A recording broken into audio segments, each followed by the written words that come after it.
ದೇಶದಾದ್ಯಂತ ಇವತ್ತು ಮೊಳಗಲಿದೆಯಾ neat cockroach ಕಹಳೆ. ಕಾಕ್ರೋಚ್ ಜನತಾ ಪಾರ್ಟಿಯಿಂದ ದೇಶದಾದ್ಯಂತ ಇವತ್ತು ಪ್ರೊಟೆಸ್ಟ್ ಹಮ್ಮಿಕೊಳ್ಳಲಾಗ್ತಾ ಇದೆ. ಶಿಕ್ಷಣ ಸಚಿವ ಧರ್ಮೇಂದ್ರ ಪ್ರಧಾನ್ ರಾಜೀನಾಮೆಗೆ ಒತ್ತಾಯಿಸಿ ಧರಣಿಯಂತೆ ಇಡೀ ದೇಶದಾದ್ಯಂತ ಸಿಜೆಪಿ ಹೋರಾಟ ತೀವ್ರಗೊಂಡಿರುವ ಹಿನ್ನೆಲೆಯಲ್ಲಿ ದೆಹಲಿಯಲ್ಲಿ ಬಿಗಿ ಪೊಲೀಸ್ ಬಂದೋಬಸ್ತ್, 2,000ಕ್ಕೂ ಹೆಚ್ಚು ಸಿಆರ್ಪಿಎಫ್ ಮತ್ತು ಆರ್ಎಎಫ್ ಸಿಬ್ಬಂದಿಯನ್ನ ನಿಯೋಜನೆ ಮಾಡಲಾಗಿದೆ. ಭದ್ರತೆಯ ಕಾರಣದಿಂದ ಜಂತರ್ ಮಂತರ್ ರಸ್ತೆ ಹೊರತುಪಡಿಸಿ ದೇಶದಾದ್ಯಂತ ಅಂದ್ರೆ ದೆಹಲಿಯಾದ್ಯಂತ ಈ ಜಂತರ್ ಮಂತರ್ ಸ್ಥಳ ಇದೆಯಲ್ಲ, ಅದನ್ನ ಹೊರತುಪಡಿಸಿ ದೆಹಲಿಯ ಯಾವುದೇ ಭಾಗದಲ್ಲಿ ಹೋದ್ರೂ ಕೂಡ ಇವತ್ತು ನಿಷೇಧಾಜ್ಞೆ, ಎಲ್ಲೂ ಕೂಡ ಹೋರಾಟ ಮಾಡಕ್ಕೆ ಅವಕಾಶ ಇರಲ್ಲ. ಯಾಕಂದ್ರೆ ಹಿಂಸಾರೂಪ ತಾಳಬಹುದು ಆ ಹೋರಾಟ ಅನ್ನುವಂತ ಆತಂಕ ಇದೆ. ಜಂತರ್ ಮಂತರ್ ಸುತ್ತಮುತ್ತ ಕೂಡ ಹೋರಾಟಗಾರರ ಮೇಲೆ ಎಐ ಕಣ್ಗಾವಲು ಅಂತೆ. ದೇಶದಾದ್ಯಂತ ಇವತ್ತು ಕಾಕ್ರೋಚ್ ಜನತಾ ಪಾರ್ಟಿಯಿಂದ ಅತಿ ದೊಡ್ಡ ಕಹಳೆ. ನೀಟ್ ಪ್ರಶ್ನೆ ಪತ್ರಿಕೆ ವಿರುದ್ಧ ಹೋರಾಟ ಭುಗಿಲೇಳ್ತಾ ಇದೆ ಇಡೀ ದೇಶದಾದ್ಯಂತ.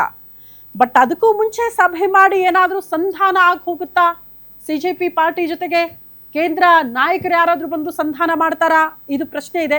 ಇವತ್ತು ಸಭೆ ಇರೋದ್ರಿಂದ ಸ್ವಲ್ಪ ಮಟ್ಟಿಗೆ ಕುತೂಹಲ ಇದೆ, ಮನವೊಲಿಕೆ ಏನಾದರೂ ಸಕ್ಸಸ್ ಆಗುತ್ತಾ ಅಂತ. ಈಗ ಸೋನಂ ವಾಂಗ್ಚುಕ್ ಅವರ ಸಂಧಾನ ಸಭೆ ಯಶಸ್ವಿ ಆದಂಗೆ ಸಿಜೆಪಿ ಪಾರ್ಟಿ ಜೊತೆಗೂ ಕೂಡ ಸಂಧಾನ ಸಭೆ ಇರೋದ್ರಿಂದ ಇವತ್ತು ಏನು ಭರವಸೆ ಕೊಡ್ತಾರೆ ಕೇಂದ್ರ ಸಚಿವರು ಅನ್ನೋದು ಕುತೂಹಲ ಇದೆ.